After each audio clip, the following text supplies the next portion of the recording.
Welcome. We're excited to see some of you trickling in. Hello, everyone. We thought we'd warm up a bit by inviting you as you come in today to chat in an introduction to yourself, maybe a couple of your roles that you play, where you're coming from, and sort of playfully your psychological superpower.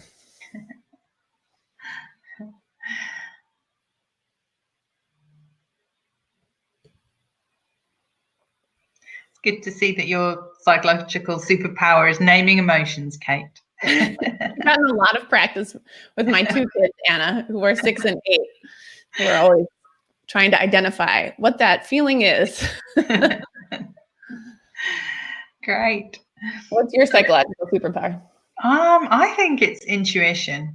That would be mine, I think. I'd probably put that there. Yeah. Where do you think that comes from? I think it's lots of training over many years.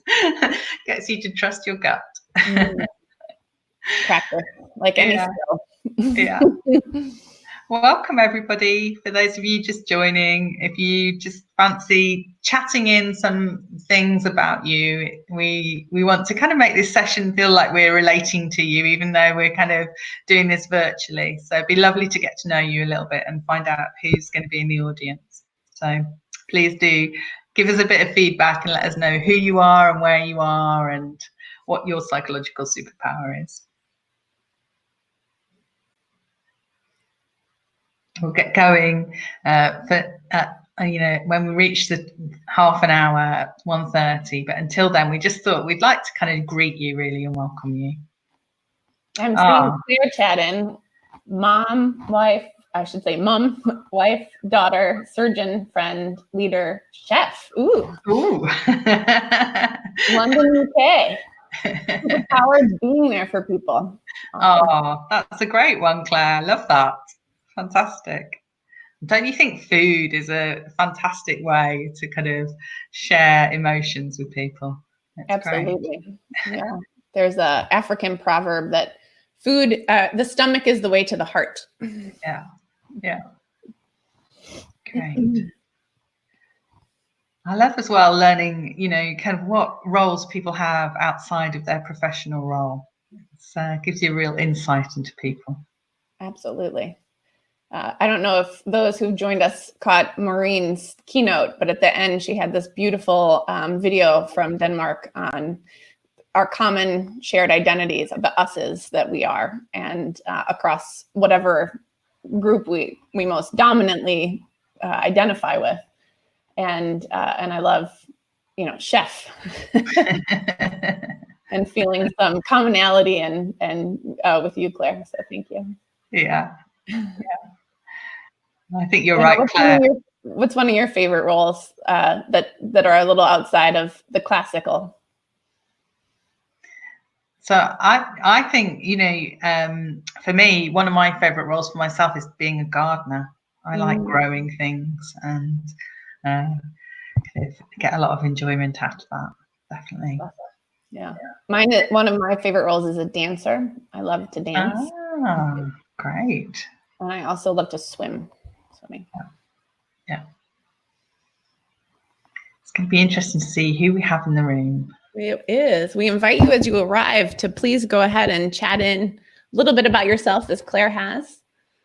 We'd love to hear more about who you are, where you are, what you bring to this session in terms of your own assets around the psychology for change.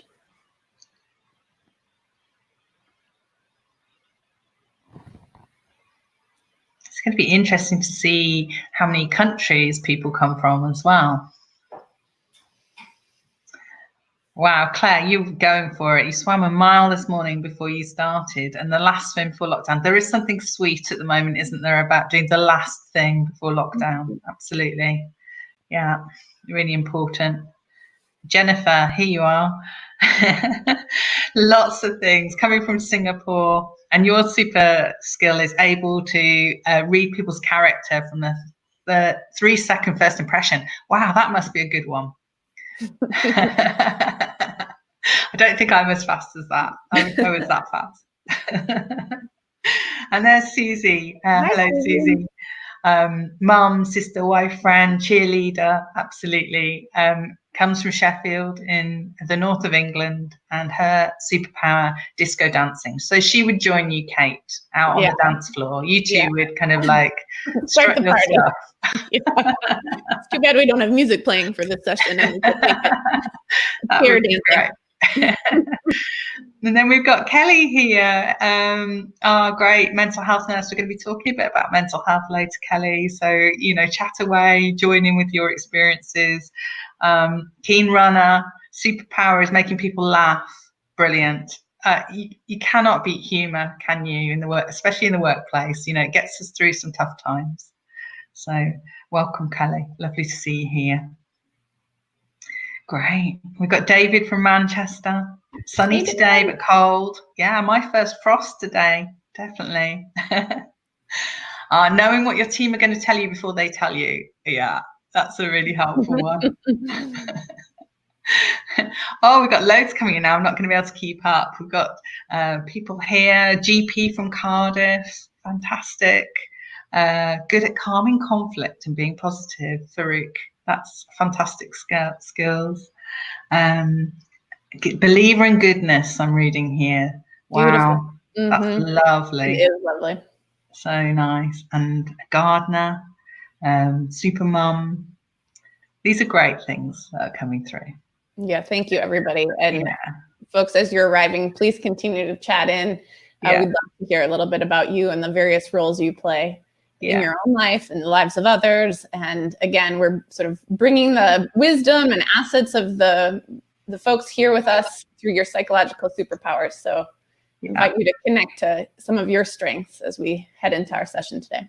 I think with that, Anna, we should just go ahead and get started. We should just go. We're going to get going. We want this to be a generous session where you're kind to each other and you share things in the chat. So keep chatting in. We'll try and do that. And today, really, we want to just give you a brief overview of the psychology of change framework from the IHI. We're going to really try and think about how you get into thinking about change and particularly about resistance to change. And we have one improvement aim of our own, which is at least everybody in the session will go away thinking about one way in which they could kind of unleash resistance or unlock possibility in your lives after the session today. So that's our aim. That's what we're going to try and do. And we're going to share all the materials from the session in the chat for those of you that want to do more reading, because it's a really rich area and we're not going to cover all the ground in an hour, that's for sure. So for those of you that want to learn more, please, we've got loads that we want to share with you. So let's get things going. Let's change the chat for a little moment and let's think, what changes have you experienced in the past 8 months? Now, I tell you, when Kate and I have done this workshop before, pre-COVID, it was really interesting to see what came up, but I'm fascinated to see what you're going to say about the last 8 months.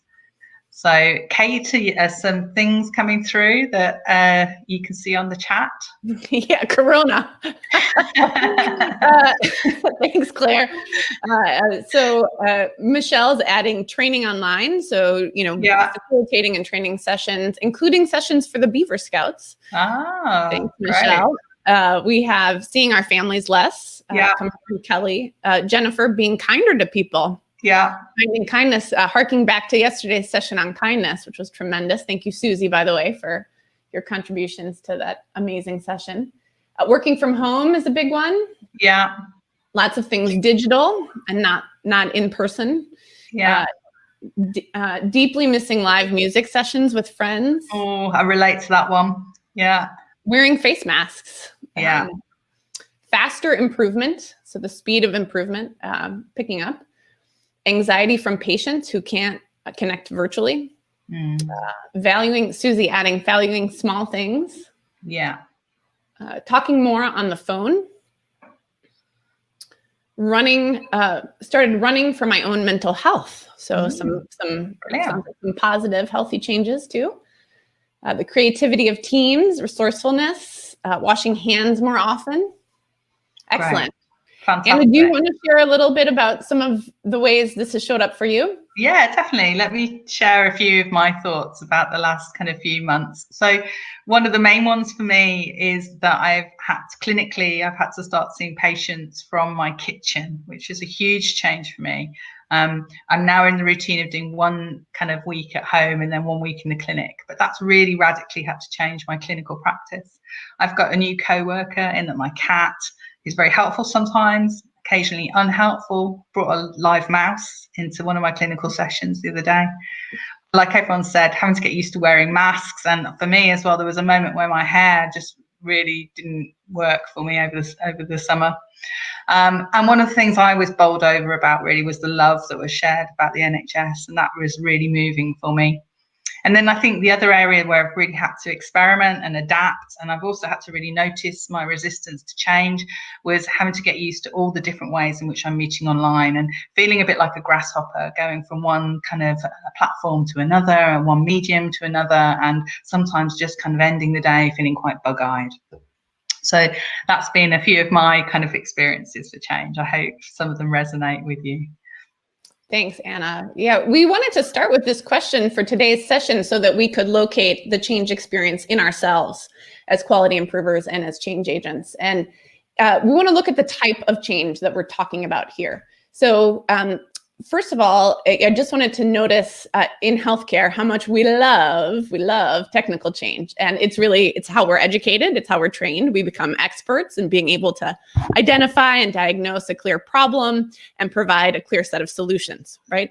So a lot of our innovation and improvement work relies on technical change tools to think in terms of systems, to reduce variation, to develop clear theory of knowledge, and that definitely has its place. So for example, a few weeks ago, I had an appendectomy, a surprise, and I was so glad for all the technical experts involved in my care. I had a nurse who expertly inserted my IV, my surgeon skillfully removed my appendix. These were much needed quick fixes, and there is an important place for this in delivering change. Of course, people are generally receptive to technical solutions. They're easy to identify, it requires limited change in our own behaviors. I personally am very grateful that my appendix is now out. And if we draw the link back to the last 8 months and we look at COVID, technical change would be a vaccine, or it would be a treatment that improves outcomes for patients with COVID. But technical change, for all its many merits, is not the type of change that we're going to be looking at today. The kind of change that we're looking at and that you have named in the chat, almost 100% of the changes coming through are adaptive changes, okay? So this is, the very same ones that Anna illustrated in her own life. Here, the solution to what we need to do is less clear because it involves a new learning and adaptation. People with the problem, ourselves, do the work of solving it and keeping it solved. So Anna solved what it's like to work from home with her cat, right? And what that looks like for her. We've solved that in terms of remote schooling our children, or wearing masks, or washing hands, and so on and so on. So these changes that we've named already, they require changes in our behaviors, sometimes in our beliefs about what's possible, roles, relationships, and our approaches. And it's sort of like a Russian doll. With every change, often you discover another change is called for. And that means we have to learn and experiment our way to new discoveries. This can take a long time because behavior change is required, and it takes commitment. It takes commitment to implement and stay motivated. So it's important for us then in this session to be thinking about, when we encounter these types of changes in ourselves and with others, how do we elicit and secure and sustain people's commitment to change? Because people are often resistant to it. So here are just a few adaptive barriers to change. We're going to actually put a poll in for you. We're listing the top 5 that we frequently encounter with folks in the poll. And we would love for you to, name which is the one that you most frequently experience when you're working with others. Often we see the lack of buy-in, too much change at once, competing demands on people's time, and maintaining motivation and power struggles to be critical in your work as improvers, in your improvement projects, in getting your colleagues to join you and stay committed to that improvement work we'd love to see what you encounter. Brilliant. So yeah, please have a vote so that we can see what you think. Certainly I've encountered all of these, Kate, in the improvement work that I've done over the years. Yeah. And at the moment, I think sometimes for me, it's that feeling of too much change all at once. How do you cope with that? And how do you cope with the cognitive load that brings? Absolutely. Yeah. And also with competing demands on people's time, structurally, there are things as Maureen this morning in her keynote noted, we can exnovate, we can reduce waste, we can take things out. And we have to be very mindful of the structure. At the same time, we also have the work to sustain and maintain and motivate folks to prioritize the work that we're excited about as improvers or as change agents. And that takes skill. There are methods that we can use to unleash people's intrinsic motivation so that it becomes a top priority. Yeah. All right. Thank you. Thank you for chatting in or polling in. I think what we'll do next is get you into some breakouts. We recognize some of you may stay in the main room with us, but if you're able, this is a workshop, and we'd love for you to join a breakout now and just very quickly go through a round of introductions with those who are in your breakout. You'll have 5 minutes, and we'll invite you to share how the adaptive barriers to change are showing up for you in your work with others. Let's get those breakouts started. Thank you. Have fun.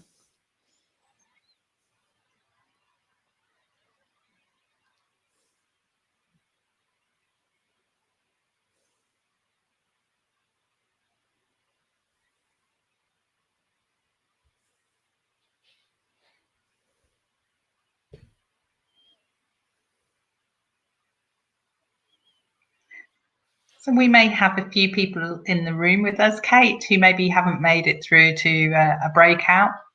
Excellent. So I was welcome to our main room breakout. So we take on some of the adaptive barriers to change that we're facing. Yeah. Why don't and I've said a little bit. Why don't you tell me one thing that you've been facing in terms of your work? Yeah, I think my husband and I, honestly, this is more in our personal lives, but we're experiencing change fatigue and maintaining motivation around some of the COVID protocols we even set for ourselves, in terms of our own risk profile and those with whom we're quarantining. And so, it's just really hard, we want to aspire to a certain set of behaviors. And every now and then we catch ourselves breaking our own rules. And, there's a part of me that feels gentle with myself, that like we're not superhuman. But there's another part of me that's very accountable to other people. Yeah. Yeah. And it's so hard, isn't it, to keep dealing with change day in, day out. Change is hard work and it is exhausting. And a lot of people I speak to at the moment are saying they're feeling very tired. Mm-hmm. They end the day feeling that they've done so much change in one day. It's a lot to kind of handle. Yeah. And I'm curious about those who are still with us in the main room. I'd love to invite you to chat in one of the adaptive challenges, how it's showing up for you, so we could highlight some of your experiences as well. Yes. Or any questions you have. We've got Inga here saying it's difficult to keep the team's focus on patient perspective instead of on the systems perspective. I think that's very true, Inga. I think change is something which is, you have to think about how you deal with change, don't you, in order to then be able to think about how other people deal with change. So there's something about the self-care element of this that comes through really strongly, I think. I really agree with that. Yeah, Mary also is noting just life balance as not just for oneself, but for one another.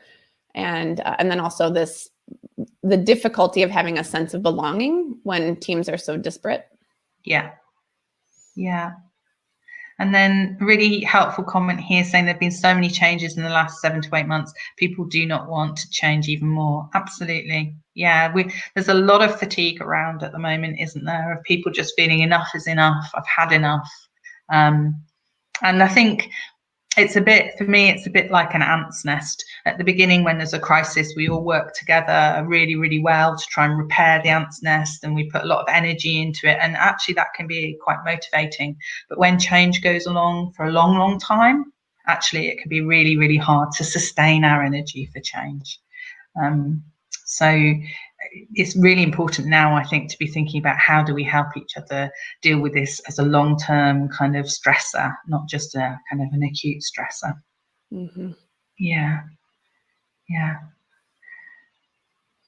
I wonder what ideas people have got as well about how they're dealing with it, where they're kind of gaining their strength and their sense of resilience with it, and what helps them kind of put it into perspective. There have been some really nice insights from the conference, Anna.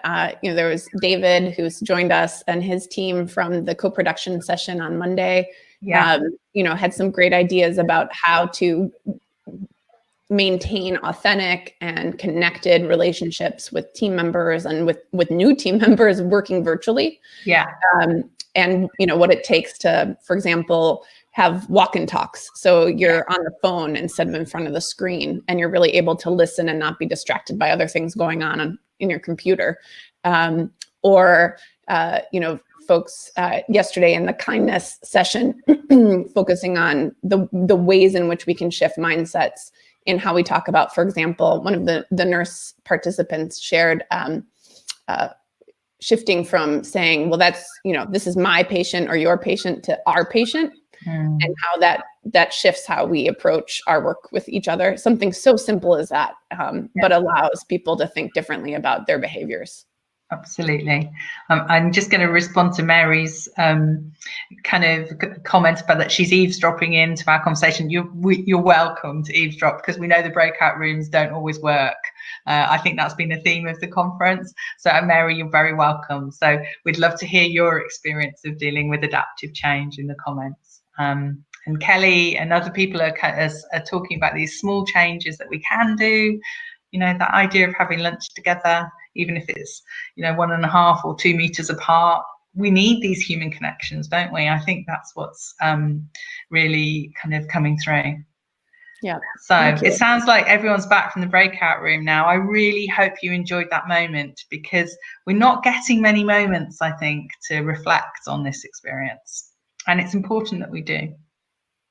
So many of you will be familiar with the work of Mary Godfrey from Dartmouth Institute, and she's renowned for talking about the fact that when you think about improvement, 20% is technical. So that's the evidence, the measures that we might use, the tools that we might use, and the methods that we might deploy to do quality improvement really well. But then there's about 80%, which is kind of about people, or is relational. It's about the psychological or adaptive elements of change. And so that could be team or group dynamics. It could be culture or leadership. It could be our own kind of behaviors and habits, or those that we have in teams. It's also often about power and the quality of relationships and trusts. And I like to think of these as almost like 4 whys. Like why the change matters to you, why you care about it, why you want to act on it. And then this really personal one, why you will put yourself through change. Mm-hmm. And for me, those are 4 really important whys when we're thinking about change.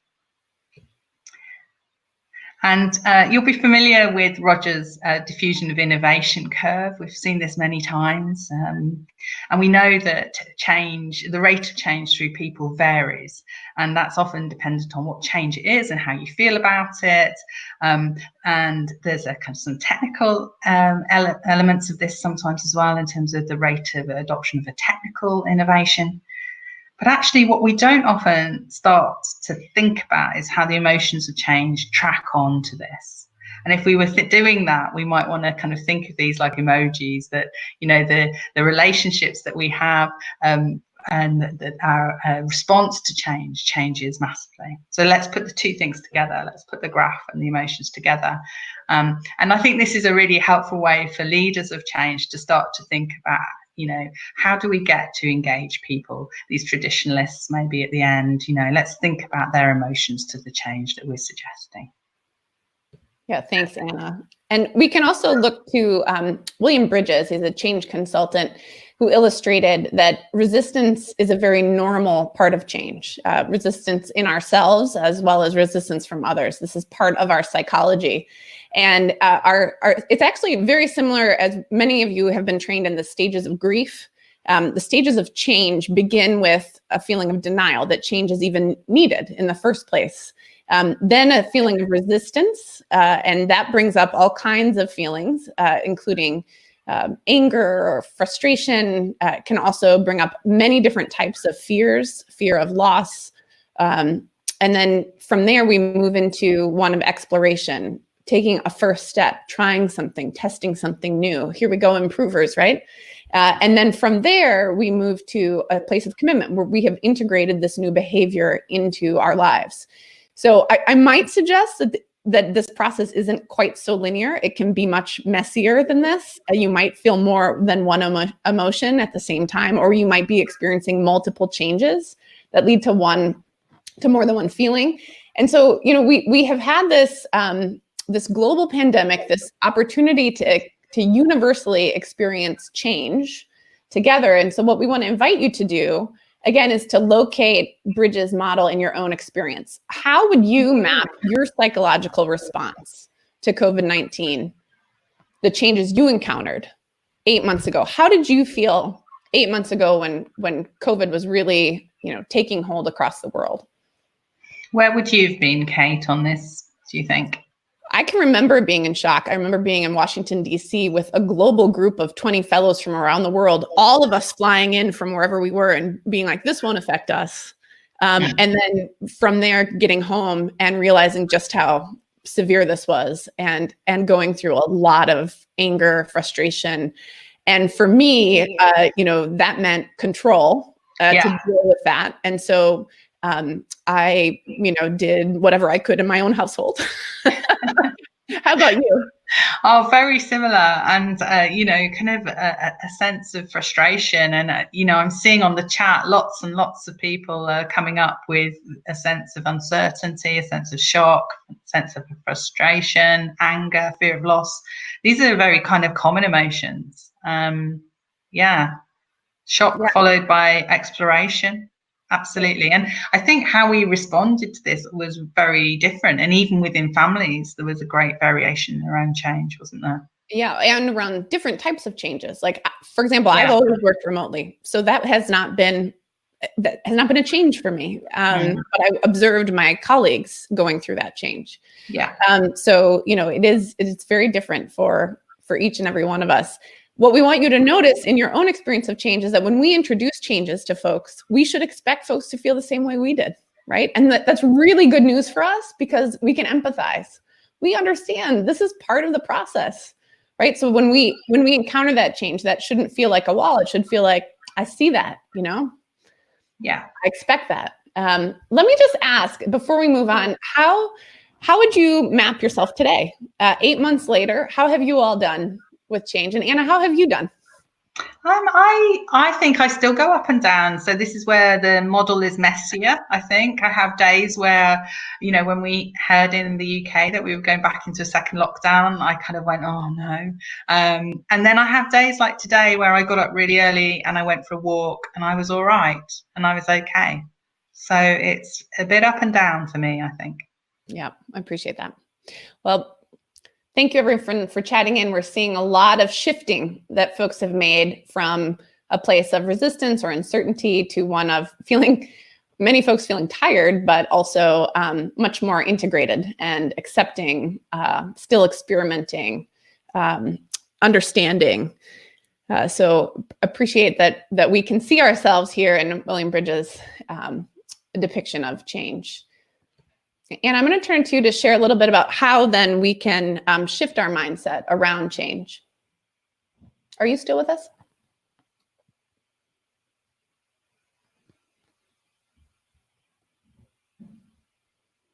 All right, I'm not seeing Anna, so I'm going to carry on and hope that she can return. But the first is, look, resistance is part of the deal, so it's not bad. At least it's not denial, right? That change doesn't need to happen at all in the first place. So as improvers, as change agents, we want to embrace resistance, right?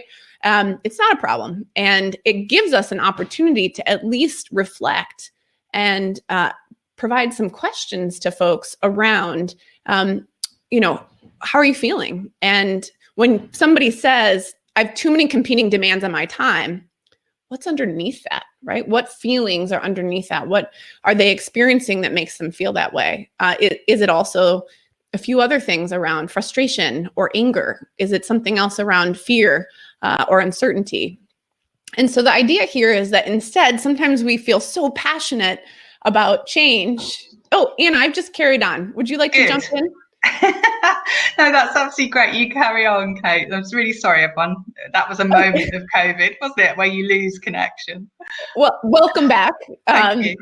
So we were just saying that instead of getting into sort of the defending stance, which is like, here's my great idea for improvement or for innovation, this is what we need to do now, then, that idea of persuading or cajoling, sometimes we get into mandating, sometimes we get into a compliance mindset, like do this or else, right?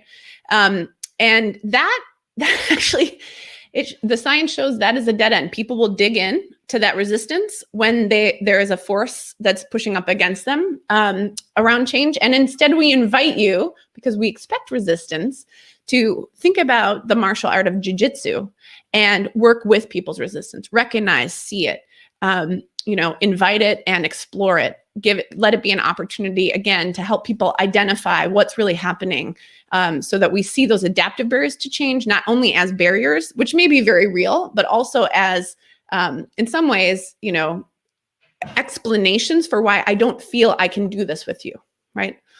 Anna, would you like to add something before we move on? No, I just think, just amplify your point, Kate, that it's really helpful when you're a leader of improvement to know that our brains are wired to listen and defend our own stories. So that's why creating a joint story and a shared purpose becomes so important, because then we're all in the same story together. Yeah, and I'm not going to say that this is easy, right? Like there are times even as a parent when, I'm taking the dueling stance because I'm your mother. Yeah, because I say so. Yeah, and there's a point at which that stops being effective, right? So, so this can happen not only at work. All right, so who else was onto this was, of course, Deming, and so that is why in his framework around the system of profound knowledge, he identified psychology as one of its 4 interconnected lenses, and that people want to create value. People are our fundamental source of value. And so as change agents, we have to see our people and work with their psychology. And of course, we shared with you the Psychology of Change framework link. We invite you to download the white paper if you're interested more in the theory. I don't want to spend too much time with this. I do want to recognize there are thousands of frameworks in the world. I'm very proud to have helped co-author this one. But it's a crosswalk of many different disciplines like psychology, sociology, adult learning, as well as applied methods like design thinking, community organizing, change management, and so on. So really the focus is that it's about the who, the people, and the why. As Anna said, our why questions, why we are motivated to commit to change, and less so on the what or the how, the more technical elements of setting aims and measures and change ideas and learning systems. But instead noticing there are people that do those things, and how do they feel about that? What are they thinking? What are they experiencing? And so at the heart of the framework is really this notion of activating people's agency, or the ability of an individual or group to choose to act with purpose. And this is really based on 2 primary drivers. Okay, the first one is power, which is the ability to act with purpose. The second is courage, the emotional resources it takes just to choose to act in the first place. And so we can have all the power in the world and choose not to use it, and we can have all the courage in the world and not have the power we need for change. Right. So this is where the Psychology of Change framework fits with Bridges' thinking that our work is to activate people's agency to help them move from feelings of resistance to the first steps they can take in exploration. And I just want to note, it wouldn't be good improvement if we didn't have a set of measures around knowing in using these methods whether we were effective, right? So we can measure what we're doing in terms of whether we see higher change adoption rates or increased sustainability of change, as well as some of the other secondary measures that you see here. So put together, our crosswalk of all of these different disciplines and applied methodologies really fell out rather neatly into 5 interconnected domains. These domains are, you could start anywhere, you can go anywhere. I'm certain, based on your psychological superpowers, that many of you already excel in many of these domains. And I encourage you to, again, mine your own assets and wisdom and start there. Many of them are, again, interconnected and interrelated. We're going to have the pleasure of looking together at co-producing an authentic relationship for the remainder of our session and thinking about what it means when we inquire, listen, see, and mutually commit to one another. Anna, to you. Thanks, Kate. So we'd really encourage you really to move to a position of co-production where people are actively involved in the change that they want to see. You know, there's an awful lot of evidence that when people are involved in change, that change can kind of go more smoothly, and also that you can kind of get surprises and fantastic things coming out of change that you never kind of thought you could predict at the beginning. So really what we're trying to do through this process is activate commitment to a shared purpose that's underlined and underpinned by a set of kind of common values. We're really trying to kind of inspire people's intrinsic motivation and therefore get the energy up for change. And we're also trying to make this a common, endeavour, so that we want to work as a team to get there. So we thought we'd just share one really quick example with you from an improvement work that we've done. So this comes from work that I've done around how to set up a recovery college. So in the UK, in the last decade, there's been this amazing kind of social movement for change, which is about thinking not just about the treatment of mental illness, but also about the recovery journey for people afterwards. And as you can see from this lovely quote from the charity Rethink, what we mean here by recovery and mental health is a very kind of personal journey. It's something very different for everybody.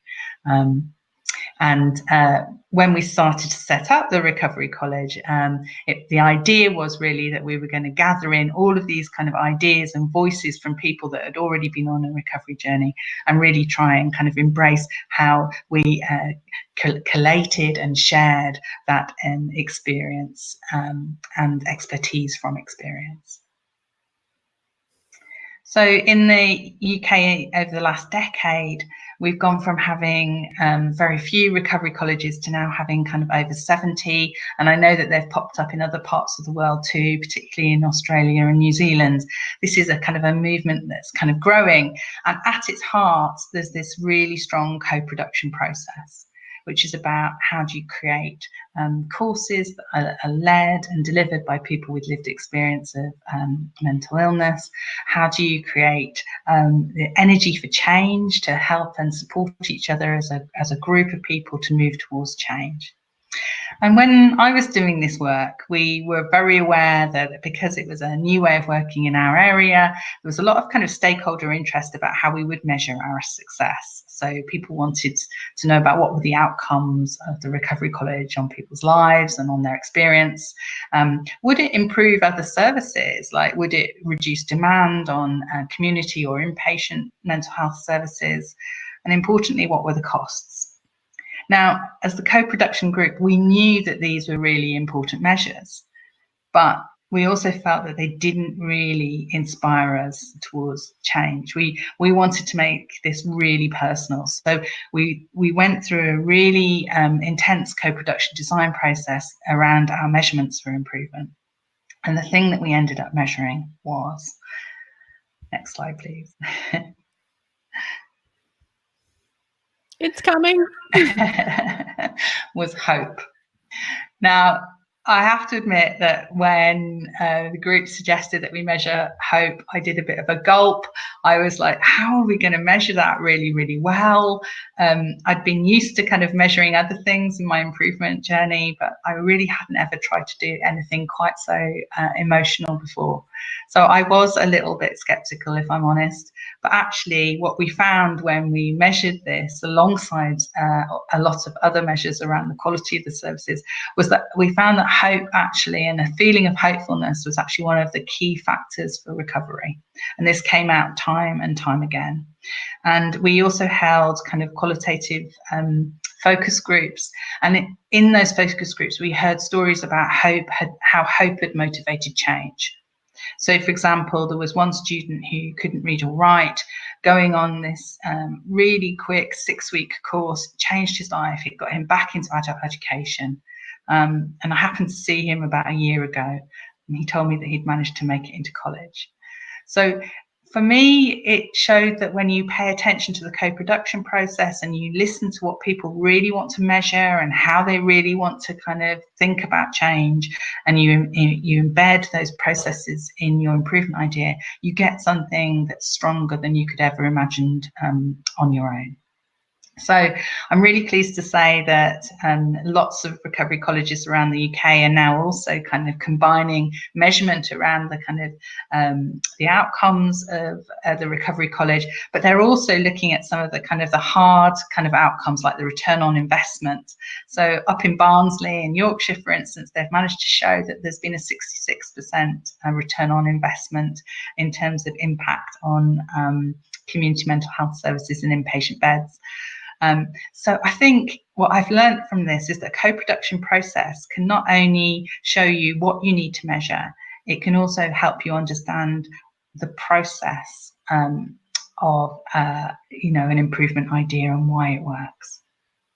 Thanks, Anna. It's such a meaningful example. Really appreciate your sharing it with us. And we want to shift now to inviting all of you into one of the co-production practices at the heart of this example and at the heart of this domain in the psychology of change framework, which is the open and honest questions. So we have put in the chat a link. There's also a material in this particular session on what open and honest questions are. And I want to begin by just inviting us to remember that if we're going to use this tool, then we also have to be ready as change agents to receive, to listen, to deeply understand what is being said, and not to react, but to receive and potentially even change our own ideas, our own feelings based on what we hear.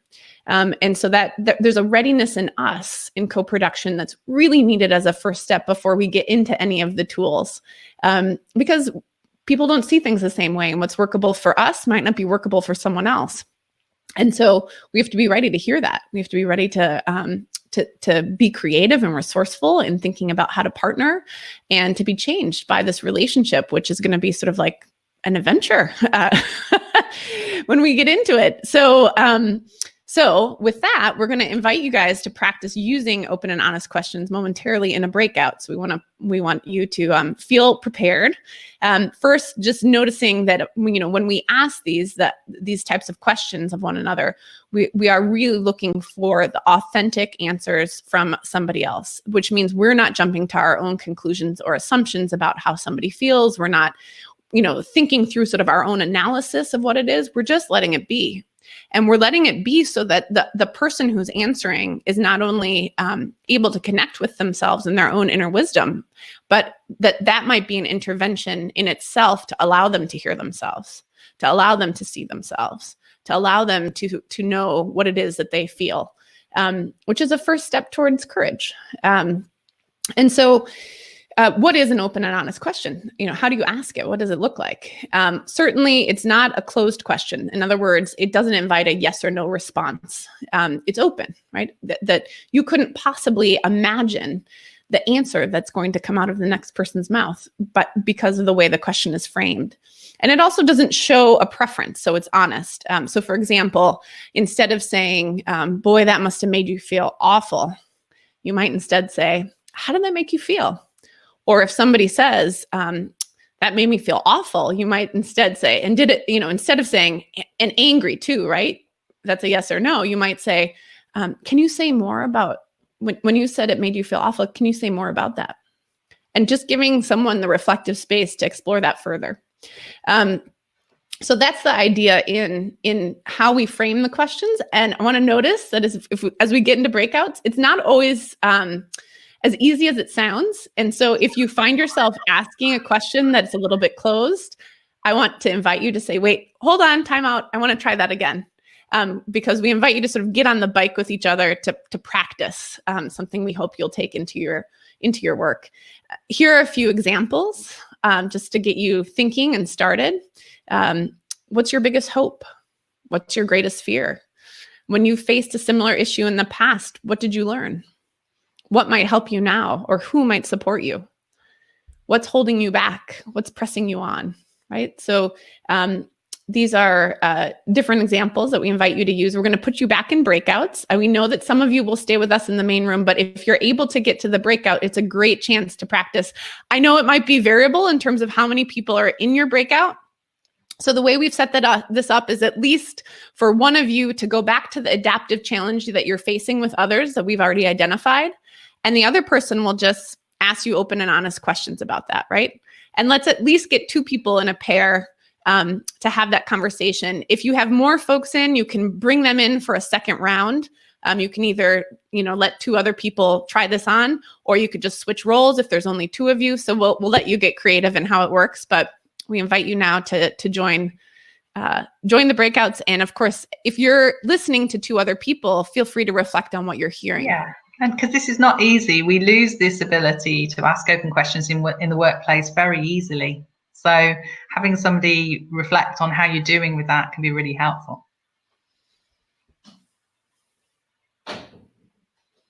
So we'll get you into breakouts now.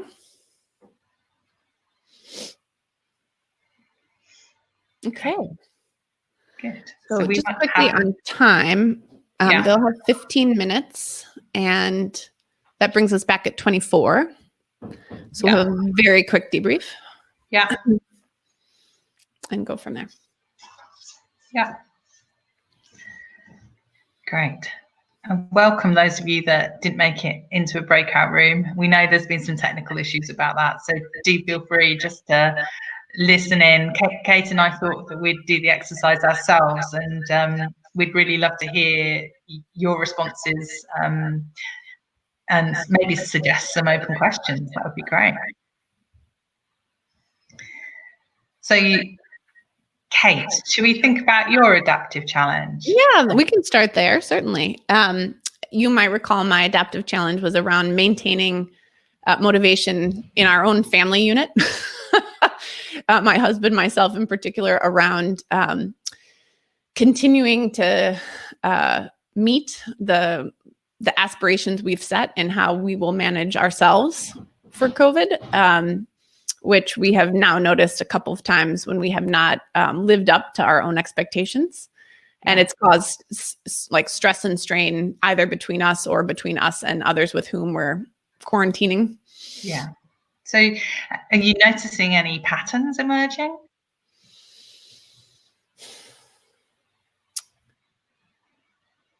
It's interesting.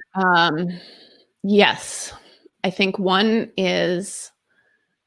pattern is around communicating with those with whom we're quarantining is around fearfulness, our own fearfulness of their acceptance or rejection of us, and our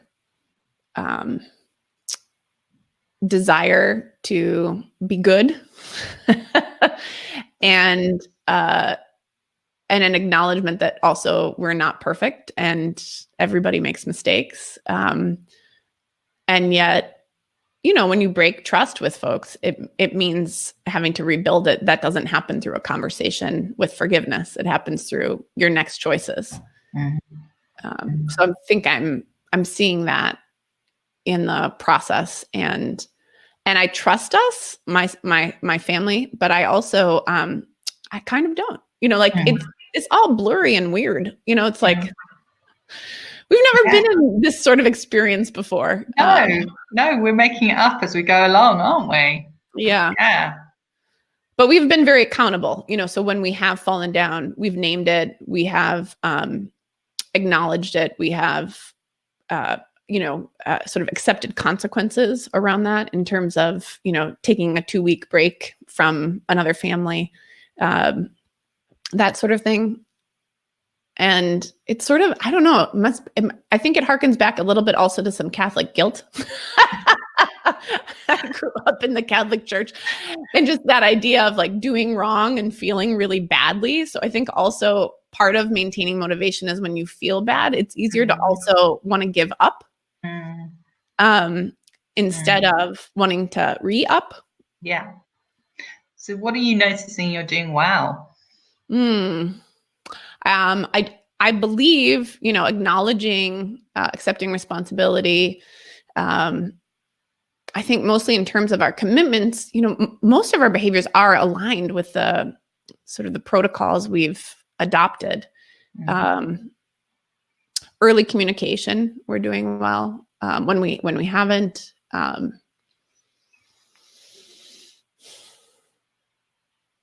yeah. So I'm interested as well in, what are you thinking that you can take for the future from this experience, Kate? What are you learning about yourself and your family? I don't know. It's really interesting. I mean, there are times, so it's complicated too, because it's like with other families who are parents and children. So there are times when I'm like, should we open up the dialogue to the whole tribe? Should the children, as we hold ourselves to account for these choices, should we, publicly address that? And these are like younger children. And some of the parents are like, no, like we need to just move on. They've already moved on. Like this was, and yet, so there's sort of, this feeling of being accountable, but also like, how far do you take that? Sorry, what was the question? I got lost in my own answer. I was wondering what you were noticing, what you were learning, really, what you could take for the future. Oh, you know what I could really take? So there are a couple things that I'm really trying to lean into. One is in having the difficult conversation, sort of, first of all, I really welcome the difficult conversation. Okay. So like the passive aggressive stuff is really hard for me, but the very confrontational, difficult conversation is healthy, I think. And at the same time, as much as I welcome it, I also lick my wounds a little bit around it. Right. So what I'm trying to do is to sort of say like, okay, enough wound licking, Kate, you're not perfect and you can give yourself a bit of a break. You can't always live up to your own standards.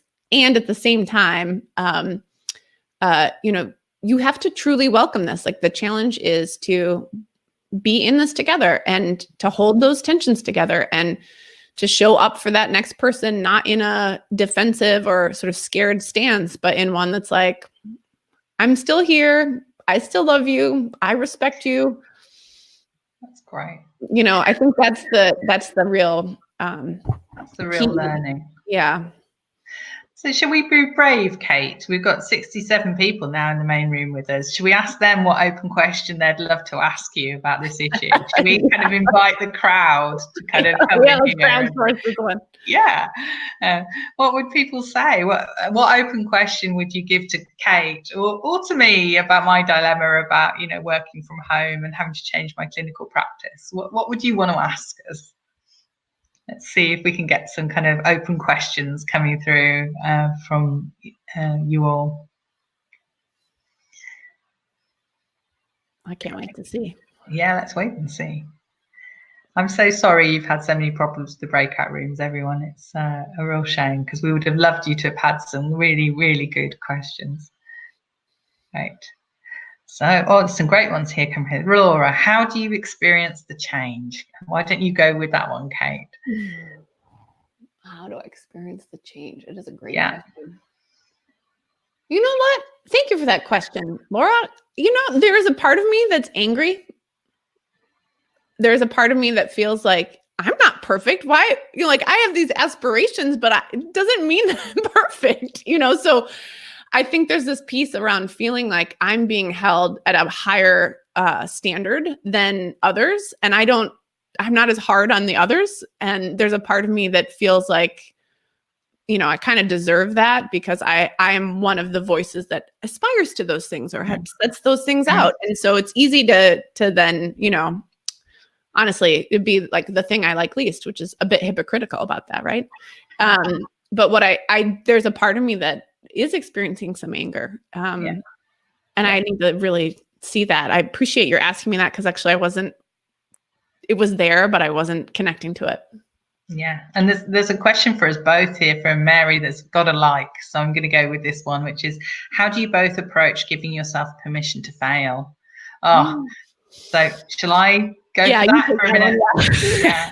So I have a really strong be perfect driver, and so this is one I struggle with all the time, Mary. I think for me, what COVID has done is actually just relax. Like we just saw that my network broke up, in the middle of a conference.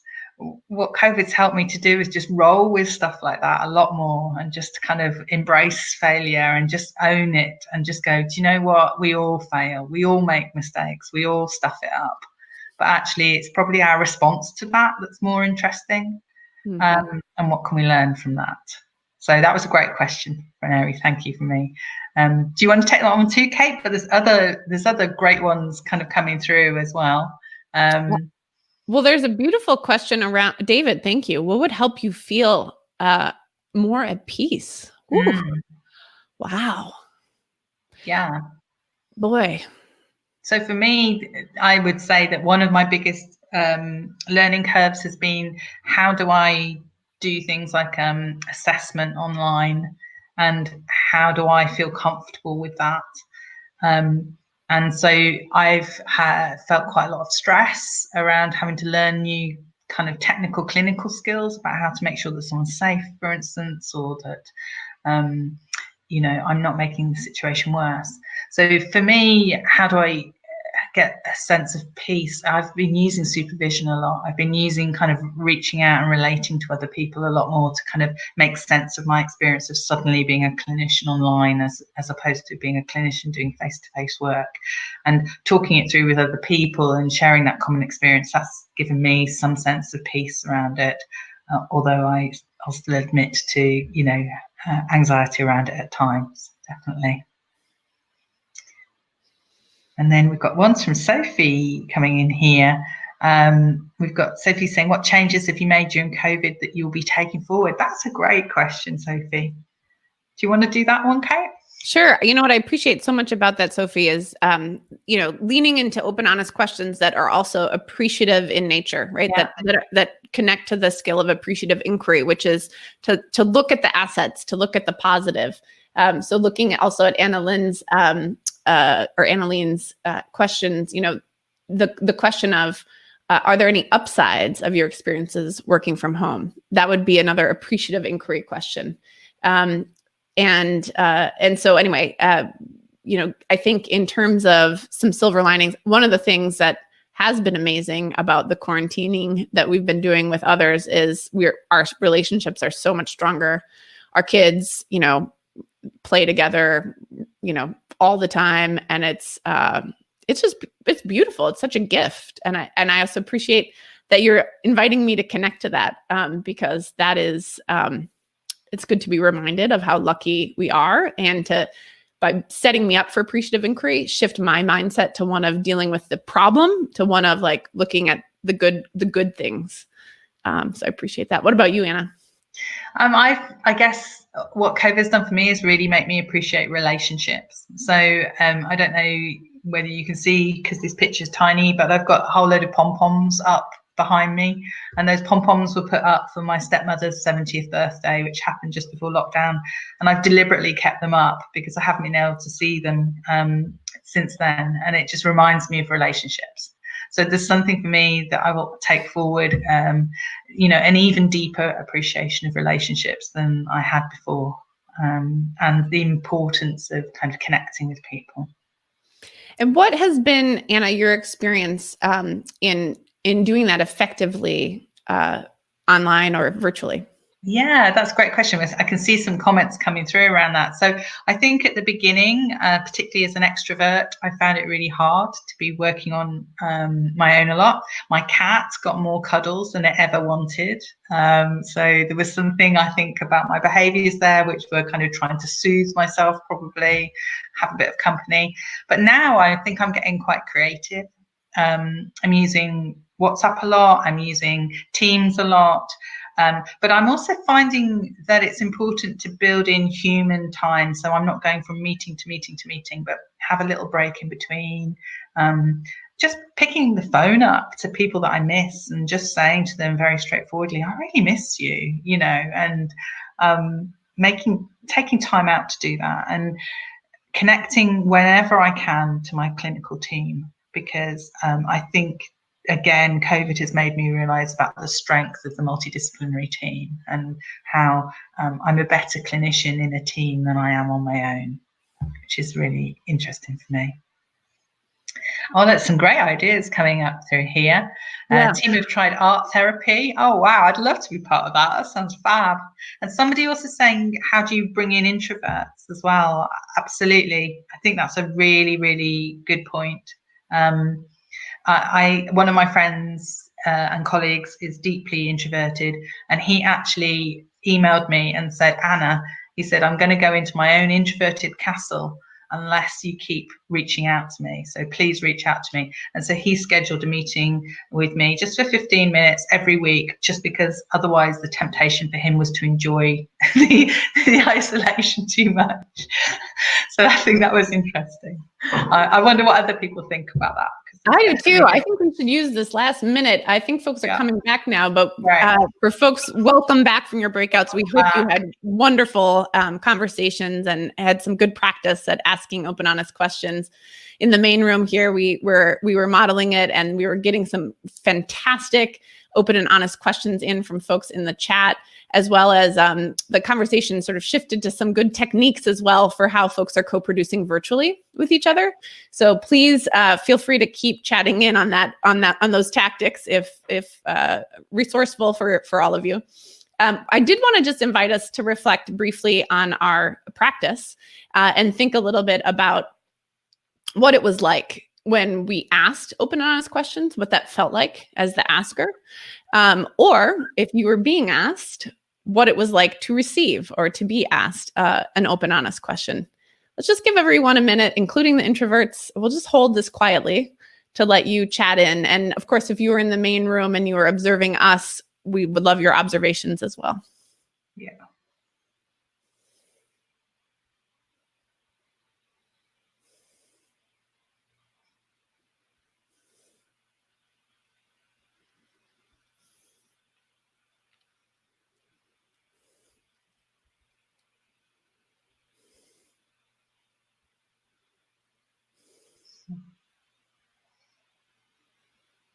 Okay, Anna, what are you seeing come in?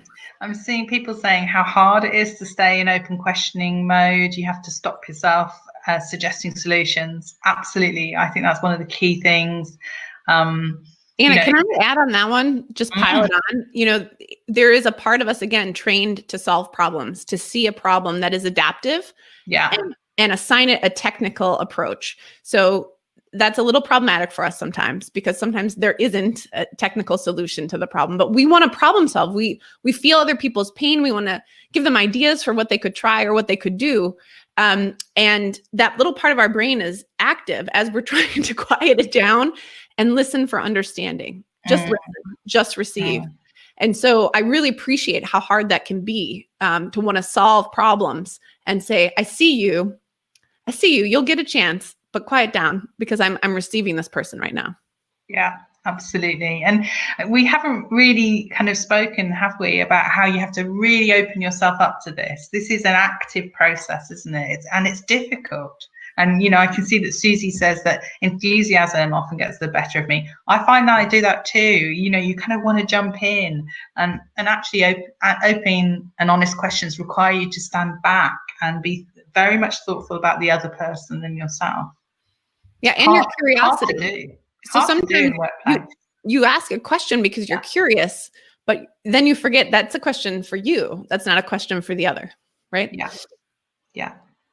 So some lovely things in the chat here about what people are noticing, about having to suggest solutions, and also really important point coming through about how, in a way, this might take a bit longer because you have to allow the person time to think and create that psychological space really for people to think.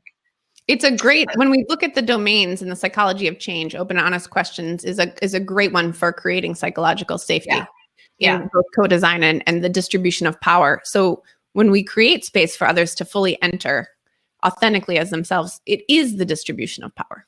Okay. So again, also appreciating what's coming in. I want to let you guys know we will end on time, but we're also going to stay for about 5 minutes to take questions following the session. So I think with that, Anna, let's just get into our last bit around actions that we can take and some learning we might put into practice. Would you like to speak to this? Yeah, so I guess we'd like to invite you maybe in the chat to make one commitment that you'll make to trying some of this out in work. And then we just wanted to kind of finish really by just saying that these skills and attributes are really important if you want to be a relational leader of change. You kind of got to get comfortable with the messiness and complexity of the processes and the feelings, because you're in a complex adaptive system dealing with complex emotions, double complexity. And you've got to be able to kind of genuinely engage with yourself and others in this process of change. So noticing your own reactions, noticing when you get resistant to change, and using empathy. You know, empathy is the superpower here for relational leaders. And also just to be able to notice that you will be probably in a different space to the other people around the change. And thinking about how can you bring people together to discuss that in an open way, and using those open and honest questions maybe. Okay, it's lovely to see some things kind of coming through here. Yeah, well, listen, as a parting gift to all of you, we would like to share with you the Psychology of Change playlist. So I've put it in the chat, and we also invite you to add to it. You'll also notice a lot of Anna's colleagues in the UK have already done so. There's a lot of great UK rock. And so certainly if you're needing an anthem for change, you might find one here, or we invite you to bring your own and share it with your teams and have fun, or create your own and ask your teams what your change anthems are so you can keep each other motivated and inspired through music. We also wanted to share a little bit about the work that both of us continue to do and invite you to join us in. Anna, I've just chatted in something that you're leading. Would you like to speak to it? Yeah, for those of you that are in the UK and members of the Q community, we have a whole group, a whole community of practice that are trying to kind of bring together ideas and resources and ways of being. So if you'd like to connect, then reach out to us on Twitter or come and join the community of practice in Q. Awesome. And then I'm also chatting in a program, an online program that you can join us in. It has both synchronous and asynchronous aspects to it. And Anna is one of our very generous guest experts in the program. And we explore the psychology of change. We'll go through each and every part of the IHI psychology of change framework and dedicate time to building the methods and the practices in your improvement work and working on the human side of change with others. So it's if you like the framework and you're interested in some of the practices, it's a great resource to you, and we invite you to join in future sessions. So I think with that, I think the only other thing I'm just going to share in the chat is a link to just IHI's page around the psychology of change, so that there's other resources, articles, and so on available here. Otherwise, we'd just like to thank you for taking part and being an agent of change and using your courage. And we really, really wish you well. We hope you've enjoyed the session, and we'd love to connect with you outside of this. So thank you, everybody. Thank you. Yes. And if you have any questions, we will stay on for a few more minutes for those who'd like to stay, and for those that need to go. Again, thank you for your time. Yeah. Thank you so much. Bye, everybody.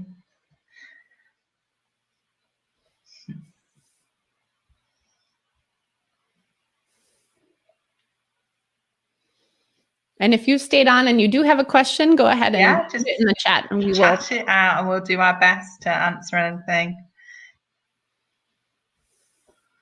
It's lovely to have your feedback, everybody. I really appreciate you putting that there. You never know on a digital conference because you can't see people's faces how it's gone. So it's lovely to hear your verbal kind of your expressions around it. It's great. Thank you.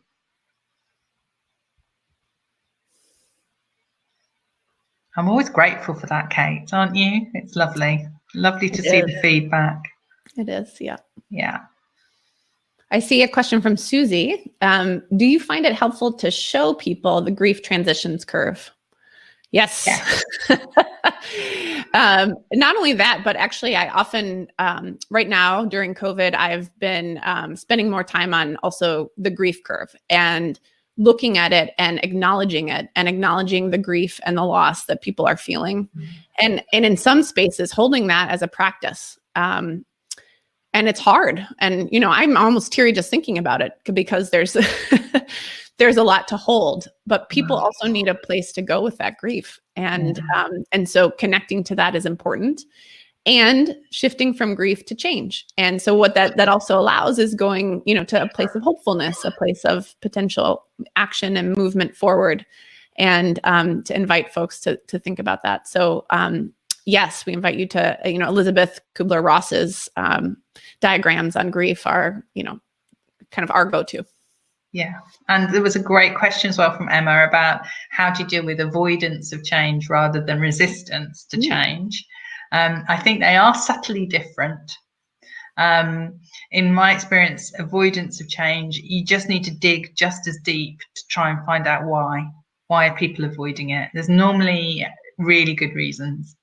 So I think then that leads us into another question about just being, just starting out in this, and how do you put these things into practice? One thing that I found very helpful is to have a buddy, really, somebody that you can experiment with this way of being, or a few people around you. Like I'm in an action learning set and we bring things back to each other. We talk about how we've experimented with doing some of these things and whether they've worked. So it can be really great to start on this journey with somebody else if you're a bit kind of worried about doing it. There's two questions that are sort of mirror, like two sides of the same coin. One is, if you are a junior change agent, how do you grow with all the information available to you? And the flip side of that is, if you're sort of the boss, what you say can be experienced as an order or an expectation, and even if that's not true, and how can I address that? What would you say to those two sides, Anna? So I think if you're the boss, there is something about how do you create psychological safety for your team in order that you show that you value everybody's opinion.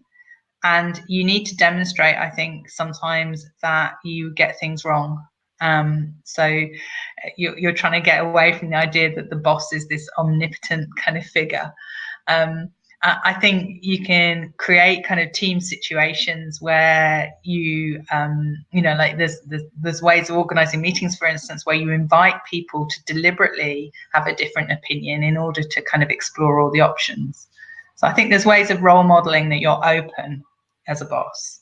Although I admit it's hard because people have been trained often for many years to think that they have to follow what the boss says. But there are some great leaders out there that you can watch and you can kind of learn from. That's certainly what I've done. Yeah, I would just invite, a few tips around that. One is to model your own fallibility. So getting things wrong on purpose and the limits to your own knowledge, and saying, I really need help with this. I'm really curious about what you think. Or when seeing somebody do something, really giving it a good effort and maybe not doing it the way you'd like it to be done or the way you hoped, completely setting that aside and acknowledging the effort and the courage that it took, and then inviting through open and honest questions what that person might learn from that, or how they might approach that the next time without telling them what to do. And those are decisions we make moment to moment, in the way that we, in many ways, co-produce in authentic relationship, that relationship. And I also appreciate the flip side of, what is it like when you're working with someone and you're not sure if you have permission, or you're breaking the rules, or but you really see a way forward that you want to exercise some agency and autonomy around. And this is a question, goes back to those drivers around power and courage. So you might have the courage, you may not have the power. And so then it means being very strategic about how to build through your relationships some new power. How you invite, senior leaders or, those who are managing you into authentic relationship and into conversations where you express your curiosity about them, about what they're holding, about, their sources of resistance, but also some good managing up skills around using delegation sort of in an inverted fashion to make sure that you're clear on what the expectations of you are and also where there's room for you to play. Yeah. And there are some great structured approaches like reverse mentoring. Don't quite like that phrase, but there is something about, as a boss, being open that people that are in different hierarchical or power positions from you can coach you. And that's a very powerful thing to role model. I'm seeing another one on how do you deal in a situation where there's just too many changes at one time? Oh, yeah. Yeah. I think. Go ahead. Yeah, I think this is really important, particularly at an organizational level. There can be too many changes going on all at once. This is where, from some of the sessions on day one, where we've looked at quality planning, quality control, quality improvement, quality assurance, that sometimes at an organizational level, you really need to ask yourself around quality planning, how could we slim down the amount of changes people are facing? Because otherwise you get into change fatigue. So, yeah, and there are plenty of also time management and prioritization tools online that you can sit down with teams and sort of say, like, what's the most strategic work that we need to do now, and how do we sequence this, and what can we also remove waste? So usually when there's too much changes at once, you're also holding a lot of things that maybe you don't need to, and how do we address that? Now, those might not be surefire ways forward, but they are a start. And asking yourself what we can stop. I think constantly as an improvement teams ask themselves, what can we stop doing? Yep. Yeah. One last question I think we have time for, which is the step between asking the open and honest questions towards activating people's agency. Yeah, that's not linear either. Yeah. that will take different amounts of time for people, and some people will need to go away and think it through. Some people will come out of a kind of a conversation like that where effectively you've been offering somebody a kind of a coaching environment, and they will be able to make a change straight away. What's helpful sometimes is when you feel that you've used the open and honest questions to a certain point, you could say to the person, are you interested in my thoughts? And then you could also say to them, do you want me to help you think about the next steps? And people can reject that. Some people will just say, don't need that. But for some people, it's really helpful to move then out of the open and honest questions into something that feels a bit more action orientated. Yep. Yeah. And that's the art of the relationship, right? Is really listening for understanding and seeing where somebody is and inviting them to say, for example, an open, honest question to move people to action might be, what is one first step you might imagine? And then listening and thinking, how might I recalibrate what I had hoped for in this conversation to meet this person where he or she or they are?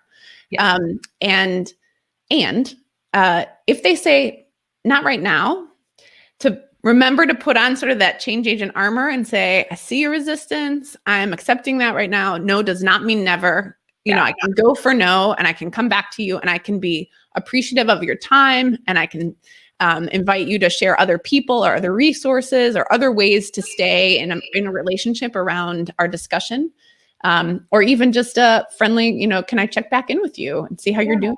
And it's really important, isn't it, Kate, to help that person still feel connected to the change, even if they don't really want to embrace it at the moment. So that's sense of inclusion, which is so important. And the respect of, I have heard you. I see you, and I appreciate where you are right now. All right. So thank you, everyone. We really enjoyed our time with you. And Anna, as always, it's a pleasure. So thank you for your time with us. And we'll take it from there. Good luck, everyone. Good luck, everyone. With the change you're working on, and enjoy the rest of the conference. Take care. Bye.